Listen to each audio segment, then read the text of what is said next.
Vea, en esta época viene la platita, uno se emociona mucho, ¿verdad? Pero los que también se emocionan son los amigos de lo ajeno, lamentablemente.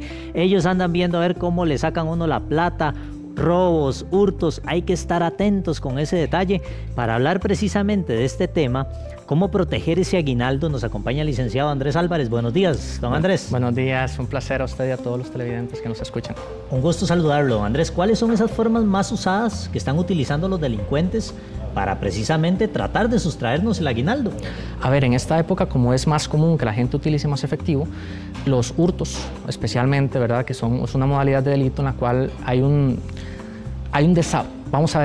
desapoderamiento de un bien mueble ajeno y un apoderamiento de un tercero. ¿Qué significa esto?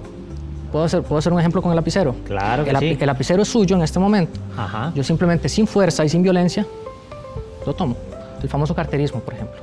Es súper común en estas épocas, aunque como se ha dejado de utilizar el efectivo, ha aumentado o ha venido un incremento de los delitos que se conocen como fraudes, muchas veces mal llamados estafas informáticas, pero realmente vienen a ser estafas tradicionales. ¿Cuál es la diferencia? La estafa tradicional básicamente necesita un engaño, ¿verdad? Y un mejoramiento patrimonial en la persona que engaña y un desmejoramiento patrimonial en el engañado. ¿Qué pasa? Como se están utilizando sistemas informáticos, llamadas, links, páginas web, etcétera, muchas veces se utiliza el término estafa informática. La realidad es que la estafa informática necesita una violación o una vulneración a los sistemas informáticos, en este caso los bancos. Entonces, como usualmente la víctima es la que brinda la información, se entra dentro de una estafa tradicional. Pero en la época moderna creo que todos venimos escuchando día con día la cantidad de estafas, la cantidad de fraudes que ocurren, especialmente con temas de simpe móvil, con temas de estafa de cuentas bancarias y demás. Licenciado, usted me mencionaba ahora, me hizo el ejemplo del lapicero del hurto. La ley, porque yo creo que tal vez allá en casa alguna gente puede confundir un robo y un hurto, puede decir que tal vez son lo mismo, que son sinónimos, pero hay diferencias. Tal vez para que expliquemos eso, ¿qué es un robo, qué es un hurto y cómo se da un ejemplo en la vía pública, por ejemplo? Claro, encantado. Básicamente la diferencia radica en que el robo necesita dos elementos fundamentales que vendrían a ser que haya una violencia en las personas y una fuerza en las cosas. Entonces, si hay un apoderamiento de un bien mueble ajeno sin violencia en las personas y fuerza en las cosas, entonces estamos hablando de un hurto. En el momento que haya fuerza o violencia, entonces estamos hablando de un robo. Por ejemplo, usted va caminando tranquilamente, llega una persona, lo golpea, hay violencia en las personas, entonces ahí estamos hablando de un robo. En este caso, la diferencia radica en esos dos puntos fundamentales. Ahora bien, al hablar de vía pública, lo más usual es eso. Pero, por ejemplo, cuando nosotros hablamos de robos, también hay que hablar de en viviendas, ¿verdad? Entonces yo ocupé forzar una cerradura, forzar una puerta para entrar a un bien inmueble, entonces ahí estaríamos hablando también de un robo porque hubo fuerza en las cosas. Sería básicamente la diferencia primordial. Por ejemplo, un hurto podría ser que yo llegue, me siento en una banquita en el parque con mi aguinaldo en esa billetera, ¿verdad?, que ya no cabe más, y resulta que la billetera en eso se me cae.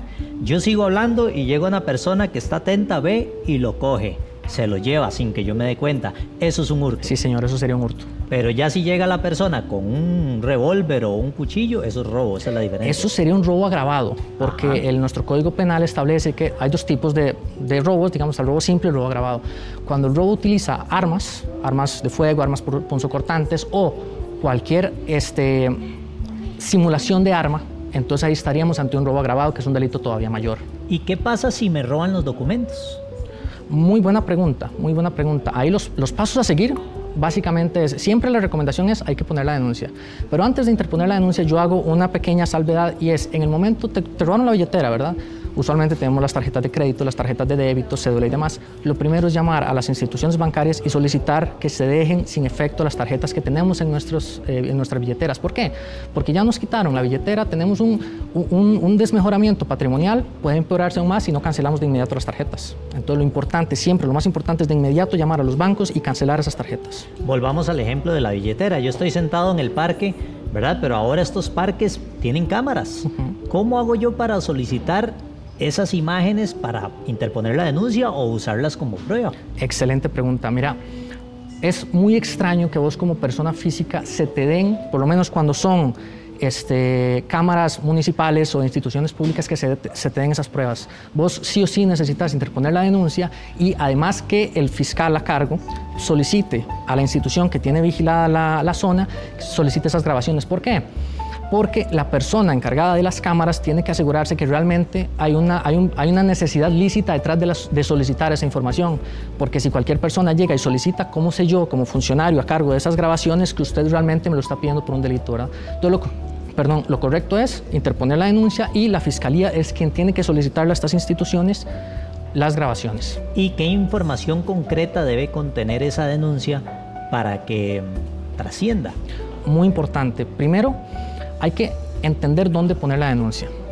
En tema de hurto y robo, usualmente vos no conoces a la persona que está cometiendo el delito. Entonces lo que tenés que hacer es ir al OIJ, a la oficina del OIJ más cercana donde ocurrió el hecho, a interponer la denuncia, porque ellos se encargan de realizar la investigación para averiguar quién fue la persona. Una vez que estás frente a los funcionarios del OIJ interponiendo la denuncia, tenés que dar tus datos, nombre completo, número de cédula, calidades, estado civil, dirección y ocupación. Y lo más importante, tenés que hacer una descripción detallada de los hechos que ocurrieron, ¿verdad? Ojalá si puedes la hora, cómo estaba vestido el sujeto, si lo pudiste apreciar, si te dijo algo, si escuchaste la voz, si tenía tatuajes, si había alguien alrededor, si puedes inclusive decir cosas tan específicas, si puedes, como por ejemplo, cómo estaba el clima, porque en un eventual proceso se puede traer abajo, un alegato. Si una persona te dice, no, mira, es que estaba muy nublado y resulta que ese día estaba súper soleado, ya hay una contradicción y eso te debilita. Credibilidad. Sí, te debilita el alegato. Entonces, entre más específico seas, mejor. Es un poco complicado porque ante esas situaciones, vos, primero, si es un hurto, no estás muy consciente de lo que está pasando. Y si es un robo, pueden sufrir traumas las personas, la ansiedad del momento, el estrés. Entonces es complicado, pero siempre entre mayor especificidad, mejor. ¿Qué medidas preventivas sugiere para precisamente evitar convertirse en víctima de este tipo de delitos? Claro, primeramente manejar poco efectivo. Es lo primero. Hoy día tenemos muchas facilidades con tarjetas de crédito, con el mismo SIMPE móvil, tarjetas de débito, que nos permiten manejar poco efectivo. No ir a lugares que estén solos, por ejemplo, no exponernos de más.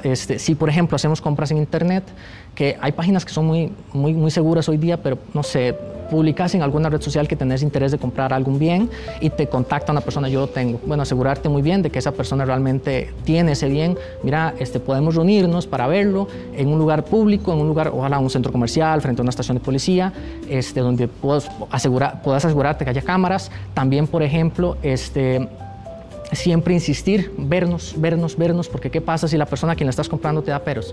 No, es que no estoy, no, es que, mira, tenés que hacer un adelanto para asegurar el bien. Eso yo no lo recomiendo porque es peligroso. Entonces siempre cuestionar mucho. Yo a veces digo que es mejor pecar de ser un poquito incómodo a pecar de ser un poquito confiado, porque la platita al final cuesta mucho ganársela para que alguien te la robe sin más, ¿verdad? Entonces serían una serie de consejos y lo más importante de todo, siempre, cuando vas a retirar bienes que compraste en plataformas y tal, ir acompañado. Licenciado, y por ejemplo, ahora se está dando mucho, ahora que usted mencionaba precisamente las ciberestafas y demás, tal vez usted está en un lugar donde hay mucha conglomeración de personas y resulta que pasa alguien con estos aparatos que usan para clonar tarjetas y demás, y tal vez usted ahí en el evento y le comienzan a sustraer las cosas. ¿Cómo hace usted para denunciar ese hecho? Eso es una muy buena pregunta, porque ahí, recordad lo que hablamos de la estafa informática, de vulneración de sistemas informáticos.